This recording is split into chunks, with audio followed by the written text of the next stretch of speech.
बलि देने का समय आ गया है। जा, ये ले, उसकी बलि देकर और खून लेकर थिएटर चला जा और दोनों आत्माओं पे छिड़क दे, दोनों भस्म हो जाएंगी। जा, जल्दी जा।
मेरे अंदर आ नंदा।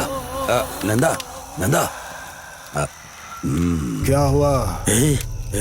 आग के घेरे के अंदर कैसे जाऊं, रास्ता बताओ। उसके अंदर जाने का एक ही रास्ता है।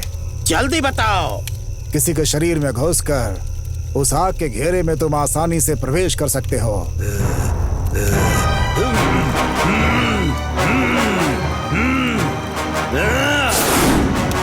नंदा, मेरे अंदर आ, मेरे अंदर आ, आपके शरीर में प्रवेश करके जाऊं क्या? तुम्हारी जैसे दुष्ट आत्मा मेरे शरीर में आएगी तो मेरी जान को खतरा हो जाएगा। सूर्य, चलो चलो जल्दी चलो।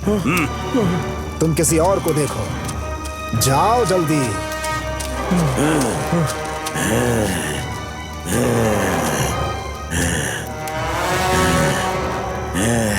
ए काली, तुम हार गए। तुम्हारा समय पूरा हो गया। अब तुम्हारी आत्मा इनका कुछ नहीं बिगाड़ सकती है। शांत हो जाओ, शांत हो जाओ।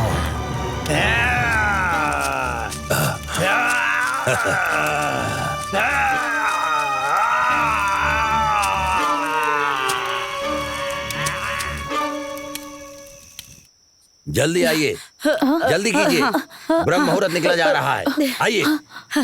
हमें माफ कर दीजिए, थोड़ी देर हो गई हमसे। स्वामी, ये लीजिए, बच्चों को लगा दीजिए। नहीं, यह नहीं हो सकता है। क्या बात है स्वामी जी, आप लगा क्यों नहीं रहे हैं? वो क्या है कि अब समय आ गया है कि आप लोगों को सच्चाई बता दूं। नहीं स्वामी जी। ए, तुम चुप रहो। स्वामी जी जो कहना चाहते हैं उन्हें कहने दो ना। नहीं, ये बर्दाश्त नहीं कर पाएंगी। ए, तुम चुप करो। जो भी बात है आप बता दीजिए स्वामी जी। इस सच्चाई को और ज्यादा नहीं छिपाया जा सकता, इसलिए नंदा तुम ही ये सच्चाई बता दो।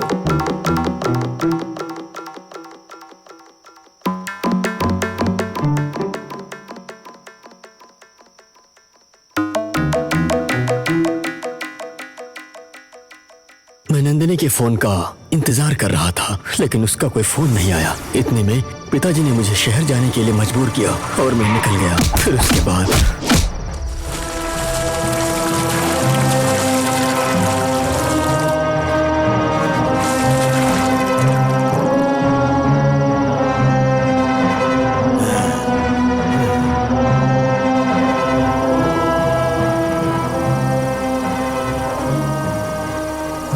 बाइक की आवाज आ रही है। लगता है नंदा के पिताजी इस तरफ आ रहे हैं। चले यहाँ से, जल्दी चलें। चलो जल्दी गाड़ी में बैठो। जल्दी करो। हेडलाइट बंद करो। हाँ क्या कर रहा है? हाँ चलो चलो जल्दी गाड़ी लेके चल। चल जल्दी करो।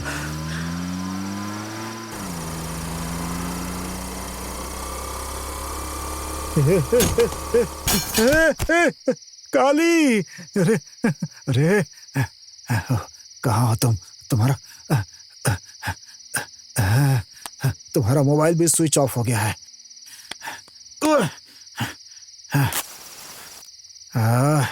कुछ समझ में नहीं आ रहा है।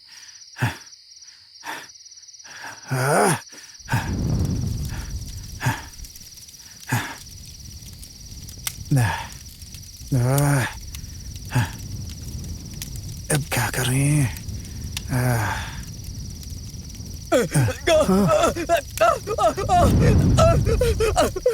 पिताजी। अरे बेटा नंदा,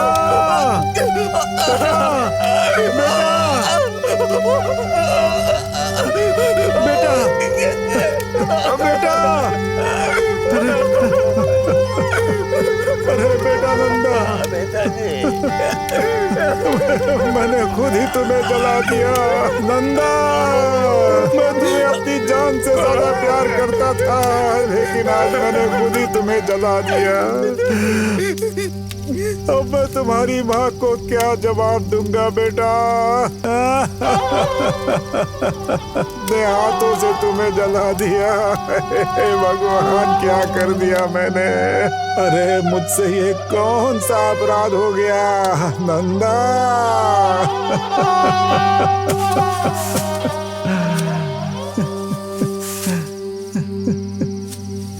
मुझे ले जाते समय मैंने कहा था कि अंकल का फोन आया था, वो झूठ था। नंदा के साथ मैं भी चलकर मर गई, वो भी झूठ था। असल में क्या हुआ था कि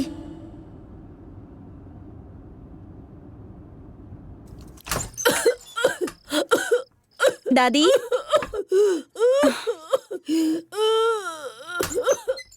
क्या हुआ दादी? मुझे कोरोना है, तुम जाओ यहाँ से, जाओ। पिताजी, पिताजी, दरवाजा खोलिए। पिताजी, अरे पिताजी।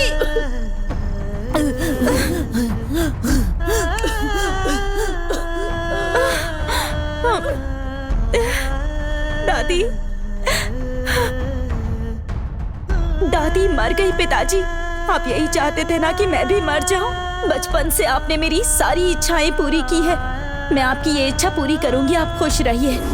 जब बच्चा पैदा होता है तो उसका कोई धर्म नहीं होता, न जात, न पात, न ऊंच नीच, देश, भाषा, कुछ भी नहीं होता। लेकिन हर बच्चे के पास ममता, प्यार, इंसानियत, हंसी, ये सारी भावनाएं प्राकृतिक तौर पर होती हैं पिताजी।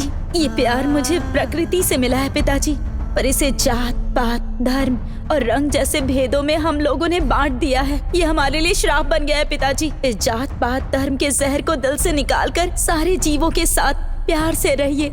यही प्रकृति हमें पाठ पढ़ाती है पिताजी।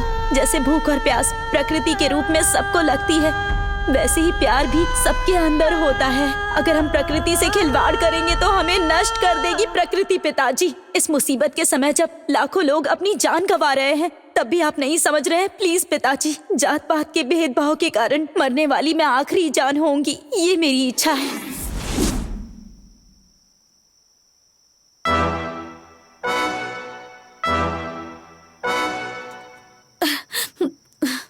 स्वामी जी, आप ये क्या कह रहे हैं? आपका दिमाग ठीक तो है? हमारी आंखों के सामने दोनों खड़े हैं और आप कह रहे हैं कि मर गए हैं। मेरे पति अपनी बेटी को कैसे मार सकते हैं? ए जी, आप सब कुछ सुनकर चुप क्यों खड़े हैं?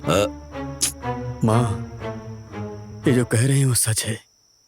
हाँ, हमें मरे हुए बहुत दिन हो गए हैं। हे भगवान, तुम क्या कह रही हो? मेरा सिर फटा जा रहा है, कुछ समझ में नहीं आ रहा। ए, क्यों फिल्म में आने वाले सीन की तरह ड्रामा कर रहा है तू? सुनो तुम दोनों, अपने असली रूप में आ जाओ, तभी ये लोग तुम्हारी बात को पूर्ण रूप से सच मानेंगे। इसलिए असली रूप में आओ।